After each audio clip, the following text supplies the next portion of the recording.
Okay, Joanne. So that email that I sent you wasn't pure psychosis. There is a reason why I am deeply concerned. Now, this is just Zero Hedge, all right? Zero Hedge is a I don't know, it's a news site, but it's a financial news site, really. But anyhow, it tells the truth. And if you're watching CNN or CBC or listening to NPR or anything, it's all bull. It's total bull, especially when it comes to a little less bull with the economy. But I mean, here's just a few articles. This is just Zero Hedge. I've read many, many articles over the year. Why are the elites leaving? So here's a place in New Zealand with a landing strip, helicopter pad, or whatever. Uh, why do why do people who are envied for being so powerful appear to be so afraid? So it's not just the powerful that are afraid; it's the informed. So, like I said, it's the crazies in our day were prepping, but it's the sane people nowadays that are prepping. So, preppers stuck in cities. This is their getaway thing. They're willing to pay up to $90,000. You see all these Eastern Seaboard places where it might be difficult. You only have, like in Toronto, you only have three ways to get out. Whereas if you're in an inland place, you have more. So, anyways, these people are willing to pay up to $90,000 a year. There's people along here just to get out, like a boat or a helicopter or an airplane, just to get out of the city so that they don't have to go on the roads. They think things are going to collapse so fast that they won't be able to get out from work. So what the hell is that? So anyways, what's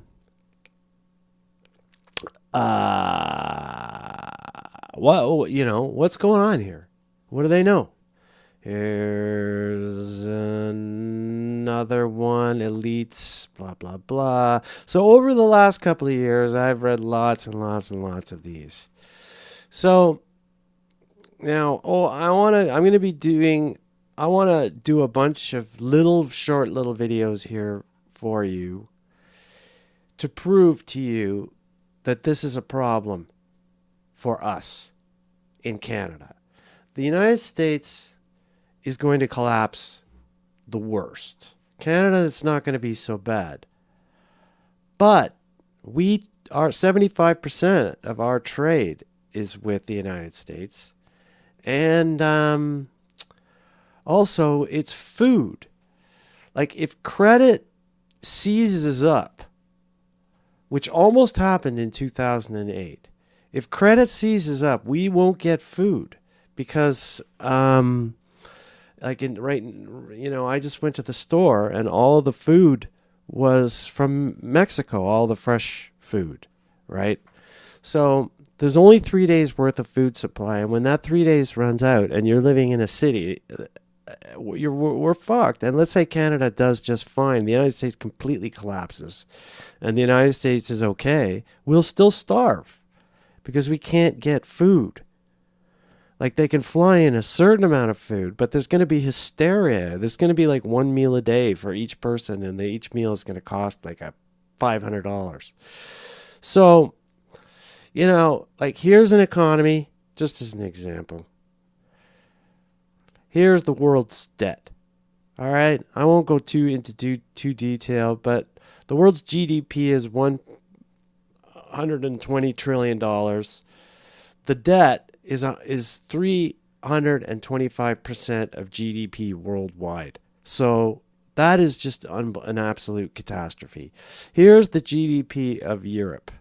Okay, all the 22 European countries. Here is the derivative exposure of Deutsche Bank, dwarfing 4 times, I guess, the GDP of Europe. And then, of course, there's the quadrillion of derivatives. So how these are all interlocked and how it relates to you and me, I'm going to just explain, and then I want you and your financially literate husband and sons to argue with me and tell me that I'm wrong. I believe that you need to prepare for an extinction event. I believe that the extinction level event. I believe that the extinction is of the economy and the present system. It will go. And there is no long game. There is no,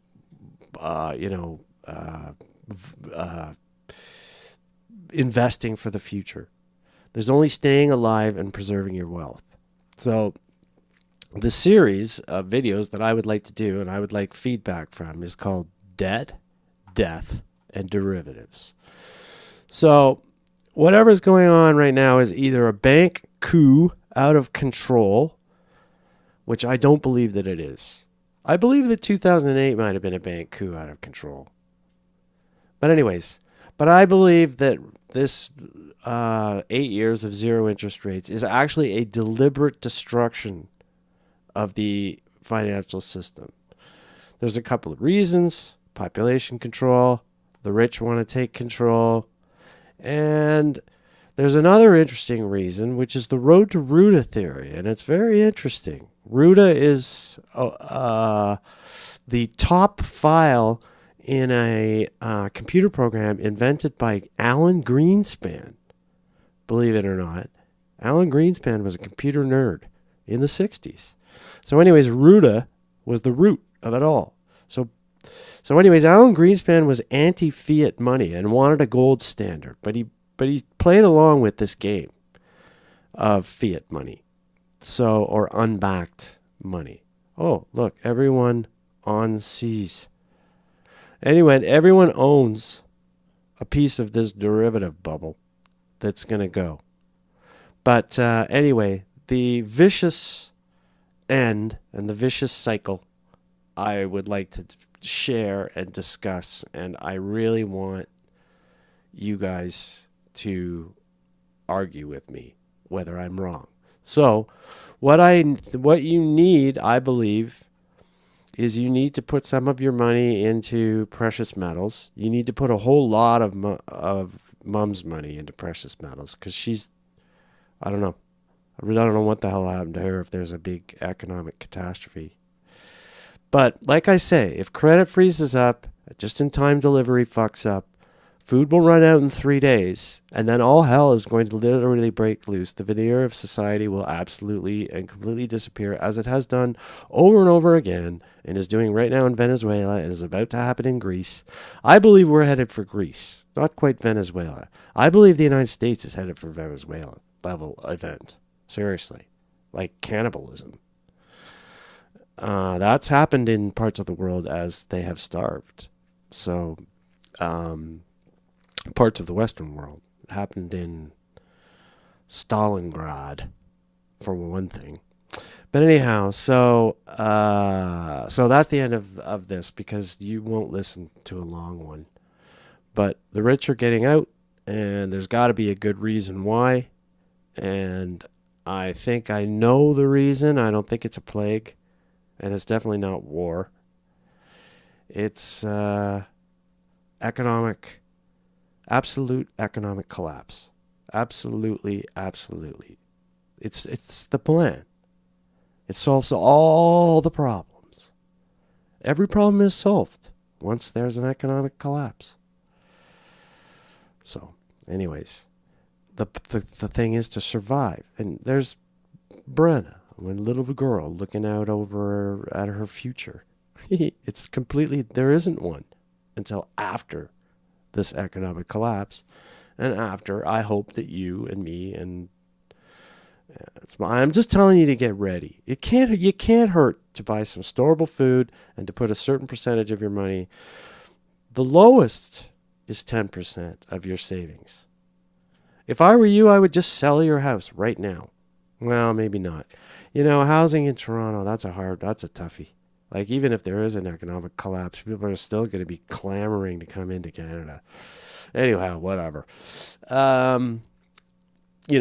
because people will still they might lose everything that's in the bank, but they will still have, not in North America, but other people in other parts of the world will still have cash in different banks. They'll still be able to buy houses. Anyhow, okay, well, let me just end this. More coming.